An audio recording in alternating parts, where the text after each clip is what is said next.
영주 중앙교회 목회를 하는데 첫 달 그 사례비를 받아야 되지 않습니까? 근데 장로님이 오셔가지고 교회가 돈이 없다는 거예요. 이 앞에 땅을 좀 사택 앞에 채소밭이 있었는데 이 땅을 좀 끊어서 팔지 않고는 교회 운영이 안 된다는 거예요. 목사님 사례비를 들을 수 없다는 거예요. 그래서 제가 그러냐고 그러면 뭐 사례비 안 줘도 좋으니까 그냥 교인들이 끼리 때마다 성미를 모아서 쌀을 모아서 한 수가씩 모아서 성미를 가져 드리는 거 하고 성미하고 앞에 뭐 채소 상추 갖고 와서 된장 있고 그러면 되니까 사례비 안 받아도 좋으니까 땅을 팔아서 안 된다고 그렇게 제가 시작했습니다.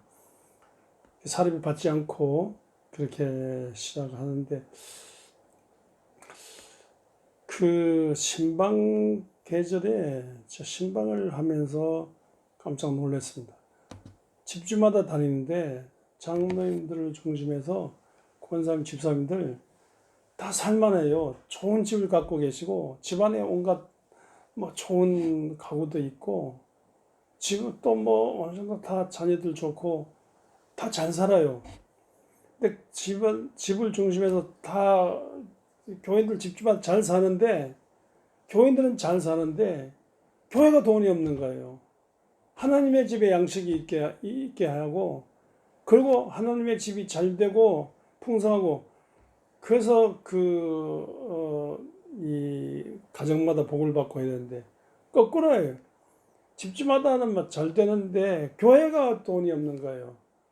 그래서 가만히 기도하면서 생각해 보니까 이 하나님의 자녀들이 교회를 통해서 복을 받아놓고는 지금까지 또 그 하나님께서 조상을 통해서 또 생각을 통해서 복을 주셨는데 그 복을 주신 것에 대해서 감사여 11조도 바치고 감사금도 바치고 또 사랑 구제금도 바치고 해야 되는데 가만히 보니까 바치는 헌금 정신이 약해요. 그래서 제가 서서히 그 11조 얘기하면서 11조와 헌물을 바치지 않는 것은 하나님의 것을 도둑질하는 것 같다. 하나님께 바쳐야 기한전에 망한 일을 막으시고 황충이 먹는 일을 막으시고 매사 아름답게 하시며 또 이 하나님의 복을 쌓을 곳이 없도록 받고 또 복을 나누는 그런 삶을 산다 그런 것을 말락에 서 있는 대로 그대로 강조했습니다.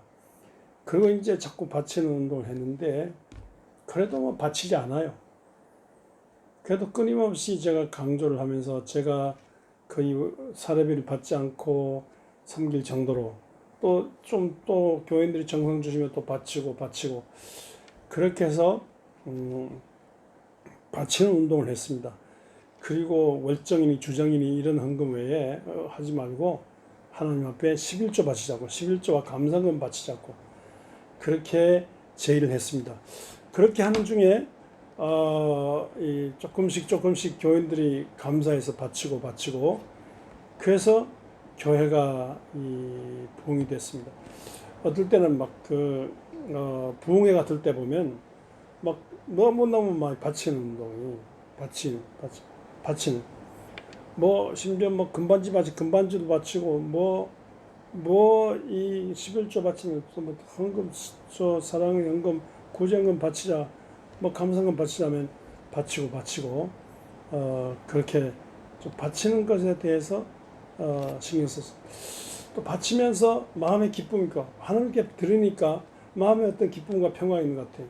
하나님께 드리니까 또 마음의 평화가 있고 교회를 사랑하는 마음이 있고 이웃을 사랑하는 마음이 있고 또 전도하고 싶은 생각이 있고 그래서 바치면 하나님께 드리면서 하나님으로부터는 기쁨과 보람을 하나님이 주시는 어떤 평화를 느끼게 되고 하나님이 주시는 안정감을 하나님이 주시는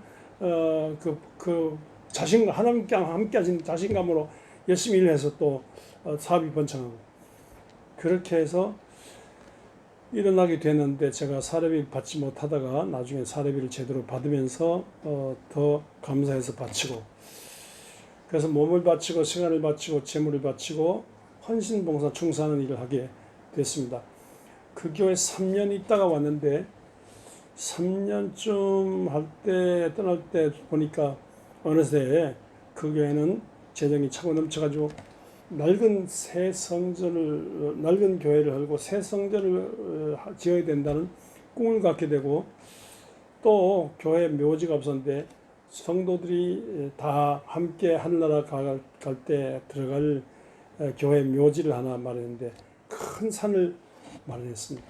지금도 그 영주중앙교회 교인들이 서재일 목사가 이렇게 마련한 산이다 하면서 그 장례식 할 때마다 서재일 목사를 생각하면서 감사하다는 말을 하는 것을 제가 들었습니다. 우리가 얼마든지 내 중심으로 살 수 있지만, 그러나 하나님의 나라와 그 일을 위해서 몸을 바치고 살아야 됩니다. 시간을 바치고 살아야 됩니다. 재물을 바치고 살아야 됩니다. 먼저 하나님의 나라와 그 일을 구하라. 그리하면 모든 것을 너에게 더하시리라. 그렇게 했습니다. 도산 안창호 선생은 독립운동하는데 태극기 만들 돈이 없어서 울었다는 말을 했습니다. 태극기 하나 만들 돈도 없는데 무슨 독립운동입니까? 그래서 그는 힘을 키우자. 물산장려운동, 경제력, 요새 말 경제력이죠. 경제력이나 뭐든지 해서 돈을 벌자. 힘을 키우자. 그러면 힘을 키우자 할 때 영적인 힘을 키우자. 또 나라 민족을 구할 힘을 키우자. 남을 사랑하는 힘을 키우자. 그런 것도 됩니다. 우리 앞서간 모든 분들이 어려운 중에서 여기 교회를 세우고, 교회를 크게 부발전시키고, 교회를 통해서 사랑의 일을 많이 하고, 교회를 통해서 학교를 세우고, 공원을 세우고, 병원을 세우고, 교회를 통해서 이 땅에 하늘나라 사랑의 일을 하지 않으면 안 된다. 그래서 외국의 그 기독교 문명권에서 그렇게 살아서 우리나라의 교회가 세우고 학교가 세워지고 병원도 세워졌는데, 오늘 우리가 이런 그 선교사들의 도움으로, 또 외국의 그 교회들의 도움으로 여기까지 왔는데, 우리가 인생하게 그렇게 살아와서 오늘 교회가 있는데도 불구하고 인생에 철저히 내 배만 불리고, 교회는 빈약하게 내 배만 불리고 하나님의 집은 양식이 없게 하는 이런 일을 해서는 안 됩니다. 어떻게 하든지 하나님의 집에 양식이 있게 하고, 하나님의 집을 통해서 많은 사랑의 일을, 많은 정의의 일을 하는 것. 예수 그리스도께서 십자가에 죽기까지 하시면서 우리에게 모든 걸 주셨는데, 예수 그리스도께서 부유하시면서 가난하게 되신 것은 우리를 가난한 우리를 부욕해 하기 위해서라는데, 진짜 예수 그리스도 믿으면요, 예수 그리스도의 일을 내가 해내야 됩니다. 이를 위해서는 인색해서 안 돼. 하나님에 대해서 인색하면 안 돼. 예수 그리스도의 일을 위해서는 전적인 헌신을 하고, 또 풍성하게 바치고, 더 거기에 대한 거기에 바쳤기 때문에 예수 그리스도의 일에 헌신하고, 바쳤기 때문에 이 바치는 운동으로 이 세상을 살리기 위해서 우리 더 많이 바치는 운동하고, 그래서 자기 중심으로 인색해서 굳어진, 또 자본주의의 혈기욕정, 자기중심, 쾌락, 이런 세상 속에서 남을 위한 헌신, 정말 하늘의 기쁨으로 세상 살리는 새로운 어떤 그 공동체 운동, 새로운 지평을 열어가기 위해서 우리는 바치는 운동에 앞서야 된다. 그런 것을 경험하면서 교회가 일어나는 것을 보게 됐습니다. 감사합니다.